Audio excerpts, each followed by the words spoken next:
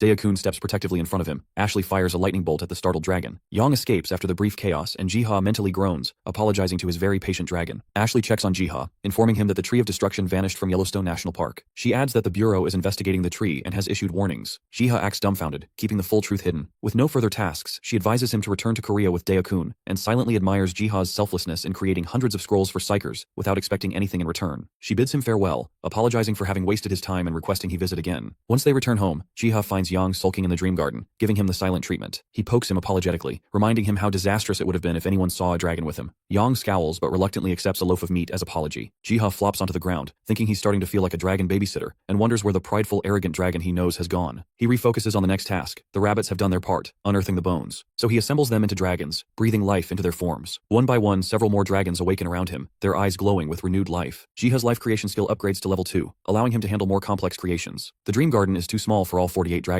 and their energy exceeds what the Terradrones can manage, so he decides to relocate them to a nearby sanctuary spacious enough for them to roam and play freely. Trying to gather their attention proves impossible. Every dragon is busy doing its own thing. Yang finally transforms into his full, fearsome form, instantly intimidating them into obedience. Jiha can hope they can coexist without killing each other. Later at the sanctuary, the rabbits have dug yet another deep hole, as they so often enjoy doing, and they have uncovered numerous dragon bones. This hole, however, drops deeper than any before. Curious, Jiha jumps down to investigate and finds himself in a vast underground labyrinth. He notices the walls feel unnaturally constructed, and the entrance seems designed to trap or protect something. He chooses to gather knowledge before venturing further. Youngie brings him a book on the Great Labyrinth, authored by Ark, recounting the events that occurred before the world tree was planted. The book contains abstract drawings of followers and seals pointing to an ancient evil, though no text accompanies them. Jiha reads that Gehenna once existed in a primitive state. The Ark, disliking the environment, defeated the ancient evil and its followers, sealing them within the labyrinth. Jiha feels a jolt of disbelief. Previous scriptures credited Ark with creating Gehenna, but this book contradicts that. Perhaps the saints who wrote them were mistaken. The world clearly existed before the world tree. The book explains that the ancient demon sealed within the Great Labyrinth would bring complete chaos if it ever awakened. Traps would trigger, and its followers would unleash their fury, yet the Ark assures that nothing can escape the Great Labyrinth. It mentions that the Demon Lord can be used for practice, but the door is sealed. Jiha wonders how to enter until a Terradrone mentions a hole in the wall. He sends some Terradrones to investigate, but the hole is too narrow for them. Jiha realizes he can slip inside by possessing a small animal, avoiding the risk of expanding the hole. Relying on the invulnerability his possession skill grants, he inhabits the same hamster and cautiously begins his exploration. Meanwhile, Jiha's animal companions fear the awakening of the Demon Lord, exhausted from their encounters with the previous 33 lords. Winnie wonders if there were many ancient Demon Lords, and Youngie says roughly 100 survived only after destroying each other. Winnie assumes the Demon Lords will avoid conflict with the hunters, yet Biam points out that a few might seek negotiation. They find it entertaining to watch the lords attempt to escape, as long as no chaos spills into their world. Biam is confident Jiha can manage them effortlessly. No creature has entered the labyrinth for ages. Now the Demon Lord has awakened, sensing a new guest. He commands his followers to capture Jiha, who remains unaware he is encircled by malevolent forces. To bring him, one tries to stop him, but its hoof bends like rubber against a protected protective barrier around him, screaming in pain. Jiha barely notices a sound and decides to take a quick look before returning to his world. Another monster's machete snaps in half mid-swing, and the little hamster escapes, leaving the followers fumbling after it. Crichton, chief of staff to the Demon Lord, reports that they have identified the intruder, a small hamster. Yet every time the soldiers try to attack, they end up injured. The hamster is so untouchable that even the traps are not triggering on it. The Demon Lord realizes this is unusual. Normally Crichton would capture any intruder with ease. He orders Crichton to open a path to the throne room and use the soldiers to lure the hamster so he can see it for himself. Crichton hesitates, aware that the heart of the labyrinth lies within the throne room, but the Demon Lord repeats the order, leaving no room for refusal. Drawn by curiosity, Jiha steps into the throne room, though every instinct warns him against it. As he steps inside, he immediately realizes the presence before him, the Demon Lord. The being introduces himself as Krasis, Lord of Iron Blood, and harshly claims that they have awakened due to Jiha's intrusion. Jiha quickly apologizes, but Krasis cuts him off, demanding to know who sent him, certain he is here as a messenger. Our guy admits he stumbled upon the place by accident, but Krasis does not believe him. He questions the era the hamster comes from and presses to know why a mortal stands before a being who has spent 2,000 years steeped in blood and violence. Jiha admits there is much to explain, but first asks for Krasis' help. The Demon Lord is baffled. What help could a mere mortal want from a demon? He reveals that he is a gardener of the world tree and wields a fragment of Ark's power. Krasis eyes him warily, labeling Jiha a servant of the archdemon. Our little hamster decides to sort out the misunderstandings later, as Krasis regards God Ark as an archdemon. He declares his intention to make the labyrinth useful for his work, and offers to help the Demon Lord escape in exchange for his cooperation. The demon baffled underestimates him, insisting that Archdemon made this labyrinth impossible to escape. He assumes Jiha is merely here to toy with him, certain that escape is impossible. He recalls the book's warning, no one truly dies in the labyrinth. Anyone who dies is revived at the entrance. The book makes it clear, the curse is eternal, though why the Ark chose to imprison them for 2,000 years remains uncertain. He speculates perhaps the labyrinth was shown to him to end this cycle. So, he returns to his garden and pours rain over the miniature world, proving his power to Krasis. Krasis stares in disbelief, unable to fathom how this is possible. When Jiha returns inside, Krasis glares at him, muttering in disgust, thinking he is the archdemon himself, his eternal enemy. He insists he is not Ark, and proposes to remodel the labyrinth, promising to help Krasis escape in return for his cooperation. Fed up with the endless silence, Krasis decides it doesn't matter if the hamster is lying. He clings to the hope the hamster offers and agrees to help.